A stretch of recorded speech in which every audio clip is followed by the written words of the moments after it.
Oke teman-teman, kembali lagi bersama saya Ahmad Zani. Pada kesempatan kali ini saya akan memberikan tutorial tentang beberapa teknik validasi atau beberapa teknik validasi form input menggunakan PHP ya.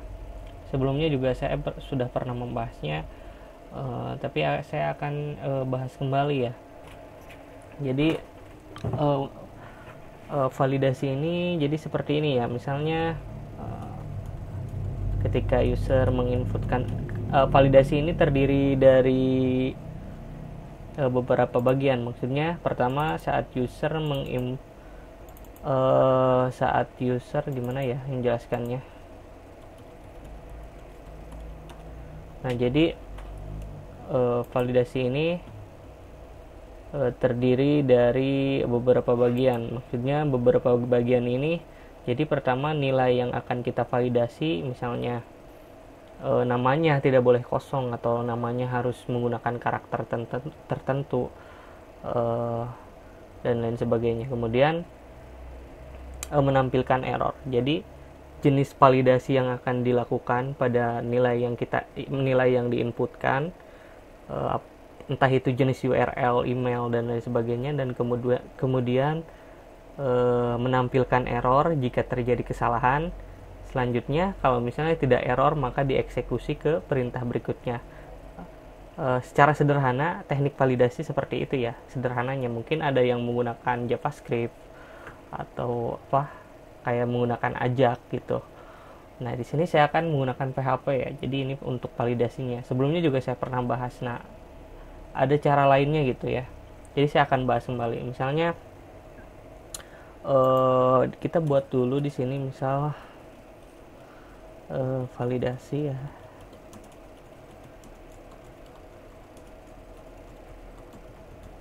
Jadi di dalam percabangan kan kita bisa melakukan beberapa jenis validasi. Maksudnya apakah itu sesuai dengan yang kita inginkan datanya atau enggak.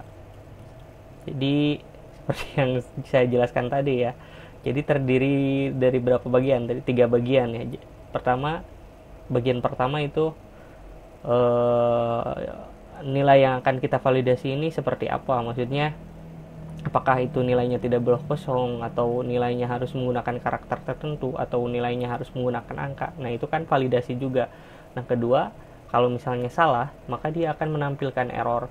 Nah, ketiga, kalau misalnya tidak ada error, maka akan dieksekusi ke perintah berikutnya. Misalnya untuk menyimpan ke database, atau kalau misalnya belum, errornya masih ada, maka tidak akan dieksekusi ke perintah berikutnya. Nah, saya contohkan di sini ya.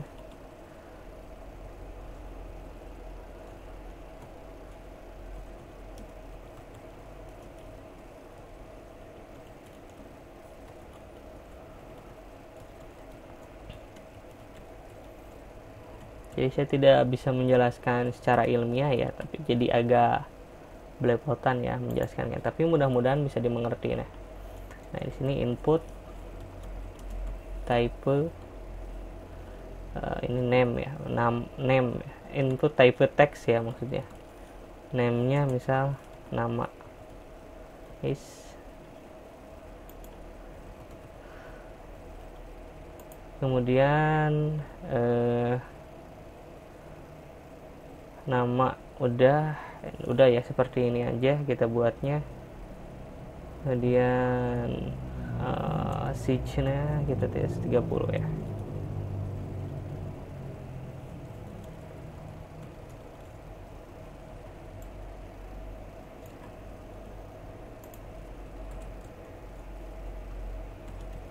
Dan di sini kita input type-nya apa lagi, misal umur ya.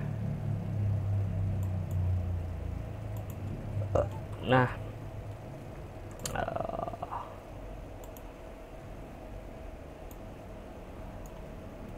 kita buka ya.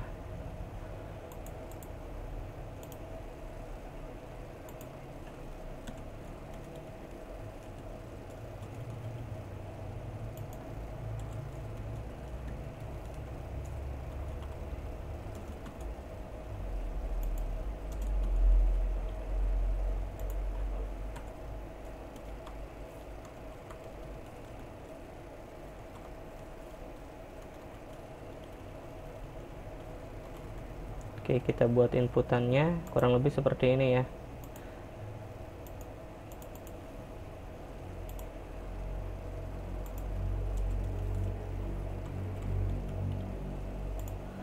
Nah, jadi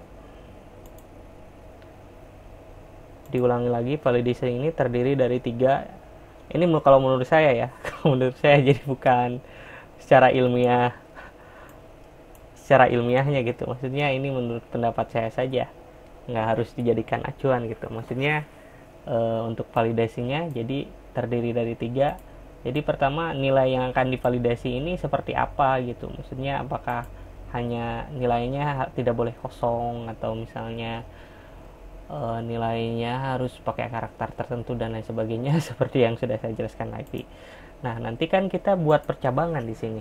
Nah, teknik validasi yang pertama kita yang biasa saya gunakan ini ya. Tapi ini cukup merepotkan gitu. Contohnya seperti ini ya. Kita definisikan dulu atau mendeklarasikan variabel ketika misalnya dalam kondisi kosong. Biasa ini seperti maksudnya kita deklarasikan variabel ini misalnya di sini kita kan mau menampilkan error gitu, atau gimana ya, menampilkan kondisi ketika misalnya nilainya sudah tersimpan. Contohnya di sini S nama ya, nama, kemudian S umur. Nah, ini kan variabel ketika dalam kondisi kosong. Nanti kan kalau misalnya di sini kita tulis value VHP echo S nama, di sini kan dia nanti enggak undefined. Kalau misalnya saya hapus di sini namanya, kita hapus namanya, maka di sini maka undefined gitu. Nah, kalau dalam praktiknya kita nggak perlu mendeklarasikan nilai variabel ketika kosongnya ya. Jadi biasanya ada juga yang dia mengambil nilai defaultnya dari database gitu. Jadi nilai yang tersimpan dari database. Nah, kalau ini kan tujuannya supaya misalnya ada salah satu data yang salah, misalnya umur salah, terus namanya nggak salah formatnya, maka nilai namanya akan tetap tersimpan, tidak akan terreset gitu. Jadi akan ada di sini gitu. Nah, kalau misalnya tidak seperti itu juga tidak apa-apa. Nah, dilihat aja ya. Saya juga bingung kadang menjelaskannya. Server, tapi mudah-mudahan dimengerti ya. Kalau praktek ini nanti jadi begini gitu ya. Nanti akan mengerti sendirilah. Request method post ini jadi pas dia ada request post maka akan melakukan validasi. Nah, ini teknik validasi yang sering saya gunakan. Jadi misal validasi pertama misalnya nilai namanya tidak boleh kosong ya. Misal if empty trim itu apa ya, perintah untuk menghapus spasi ya kalau nggak salah ya. Ininya name-nya nama ya. Kalau misalnya kosong maka kita akan tampilkan variabel error S nama R. Di sini maaf, nilai harus diisi. Kalau misalnya nilainya diisi, maka di sini S nama kita simpan nilainya di dalam variabel S nama S post, di sini nama. Ini kompleks ya sebenarnya, tidak hanya seperti ini ya. Namanya mungkin divalidasi lagi atau di stringnya di escape string gitu dan lain sebagainya. Tapi ini hanya contoh sederhananya saja ya. Kemudian misal di sini ada umur.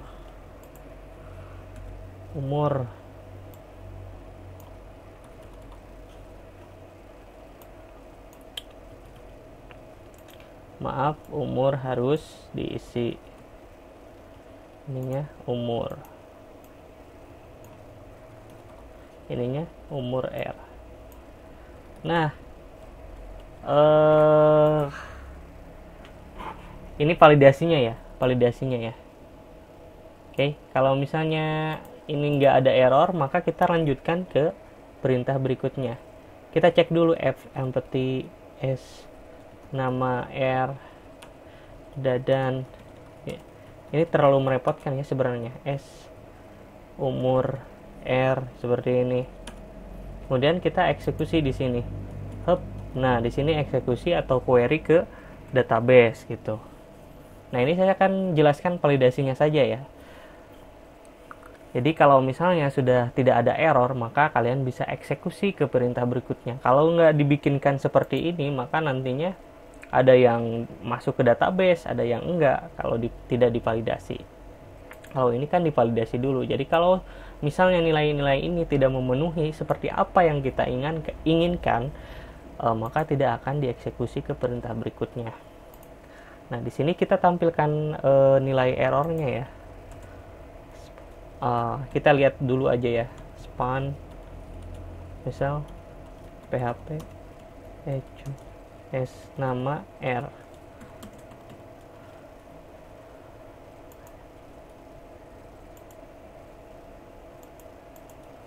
Kita copy, kita masukkan juga ke sini umur ya.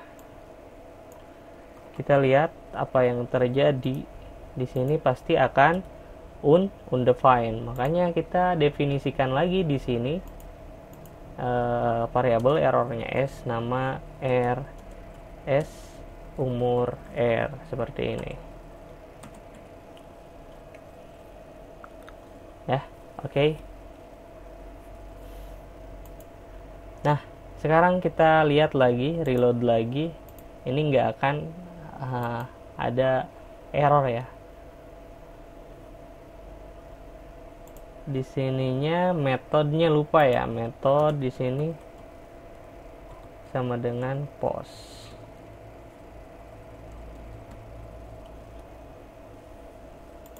Sini kita reload lagi, kita tes.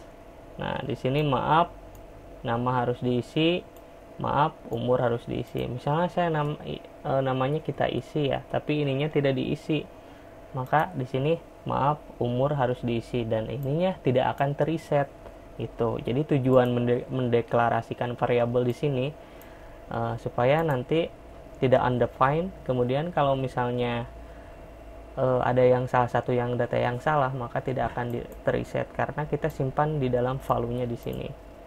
Jadi kalau dalam kondisi kosong, maka dia akan menyimpan nilai yang ini. Tapi kalau sudah divalidasi, maka dia akan menyimpan nilai yang bagian ini. Gitu. Nah, ini cara yang pertama ya. Ada juga cara yang kedua. Cara yang kedua seperti ini ya. Sebenarnya kita bisa buatkan fungsi ya. Nah, saya contohkan di sini, kita akan buatkan fungsi untuk di dalam validasinya. Misal di sini, oke. Tes.php. Nah, oke. Ini sudah ya seperti ini. Cuma errornya kita akan masukkan ke dalam array. Nah, ini hapus saja untuk nilai variabel errornya kita akan definisikan di dalam array s error ya, misal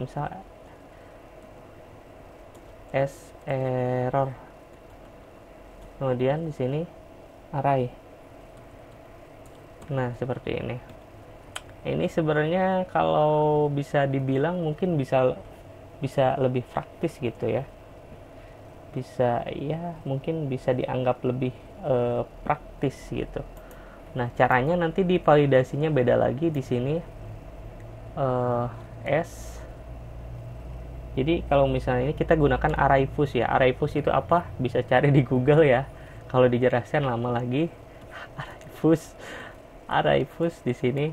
Jadi apa ya, kalau menjelaskannya panjang lah.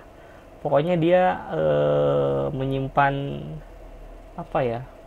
Menyimpan nilai array lebih dari satu gitu, supaya bisa menyimpan nilai array lebih dari satu. S error. Kemudian di sini kita tampilkan pesannya, nama harus diisi. Oke. Ininya kita seperti ini. kita kopikan saja supaya cepat. S_error ini mengambil dari sini ya, S_error umur harus diisi. Nah, di sini di bagian ininya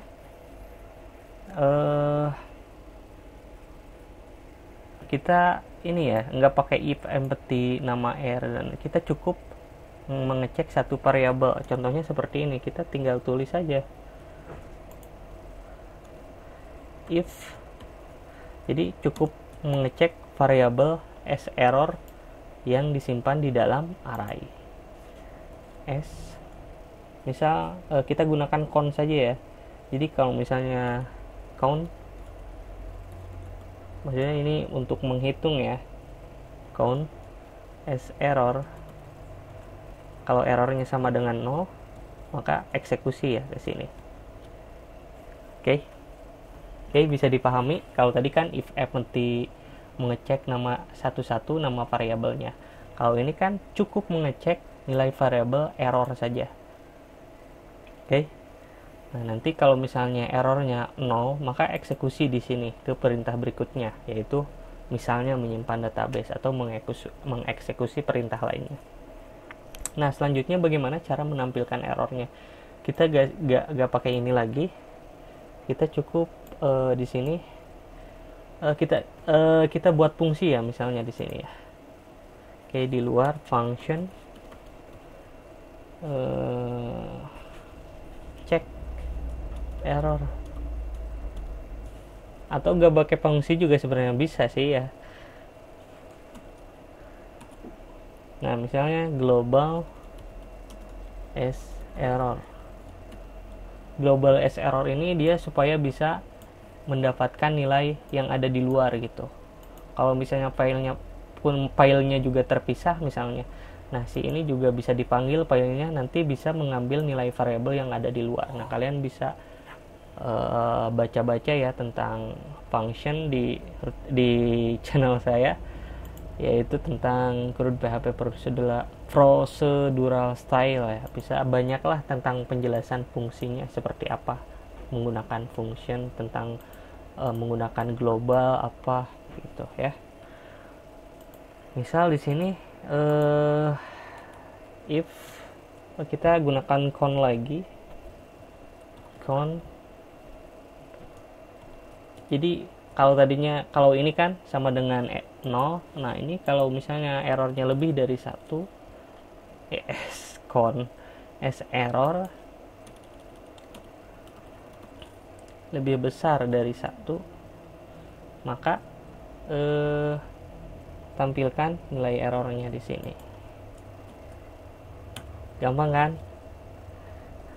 Nah, nanti saya contohkan nggak pakai function seperti apa ya. Di sini echo misal, atau kita di sini gunakan perulangan ya. Perulangan sesuai dengan nilai, kan ini dijadikan array ya. Jadi ini array 0, array 1 dan seterusnya gitu. Jadi nanti kita for each kita lakukan perulangan di sini. Misal for each misal ini untuk membaca nilai arraynya, S_error as misal as_r ya.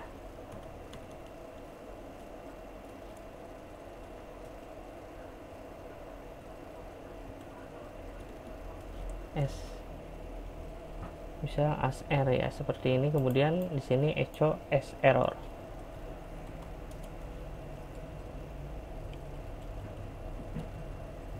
Echo SR ya, R di sini. Oke. Nah, di sini kita tinggal panggil saja di sini. PHP echo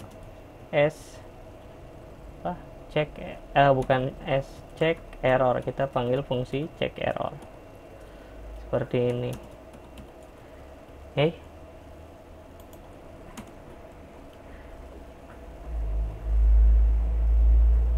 Tapi best practice-nya memang menggunakan fungsi ya. Jadi gak disatukan seperti ini. Nanti fungsinya disimpan di file lain misalnya, nanti tinggal dipanggil, di include, kemudian nanti ini ya errornya cukup kita panggil seperti ini. Nah, jadi kalau pakai ini sebenarnya kalau kita lihat lebih simpel pakai ini ya. Kita gak harus mendefinisikan variabelnya untuk mengecek error di sini ya, mendefinisikan variabel errornya untuk mengecek satu persatu nilai errornya gitu. Nah, oke, kita cek lagi teman-teman. Oke, kita tes. Maaf, nama harus diisi, maaf, umur harus diisi. Benar ya? Ini juga sama ya. Oh, maaf, bukan yang ini. Tes.php. Ini juga sama ya. Nama harus diisi, umur harus diisi ya. Oke, jadi kesimpulannya mungkin cara yang kedua lebih lebih praktis gitu. Karena apa? Seperti yang saya jelaskan tadi, kita tidak perlu mendefinisikan nilai errornya di sini ya. Ketika kita mau menghitung apakah error yang ada di percabangan ini ada yang error, kita cukup mengecek variabel s_error yang berada di dalam array. Kalau nilai s_errornya yang di array itu 0, maka kita eksekusi. Kalau misalnya dan selanjutnya, kalau ketika misalnya nilai errornya lebih dari 1, maka nanti secara otomatis fungsi check error akan diaktifkan dan akan menampilkan semua nilainya ya, semua nilai error, semua nilai menampilkan bagian mana saja yang error. Kita tidak perlu memanggilnya di sini, cukup memanggil fungsi check error yang diulang ya menggunakan for each. Ini lebih simpel gitu. Oke, teman-teman, mudah-mudahan bermanfaat. Kalau ada yang tidak mengerti bisa ditanyakan di kolom komentar. Oke, sekian dari saya, Ahmad Zelni. Terima kasih, mudah-mudahan bermanfaat. Sampai jumpa di video berikutnya.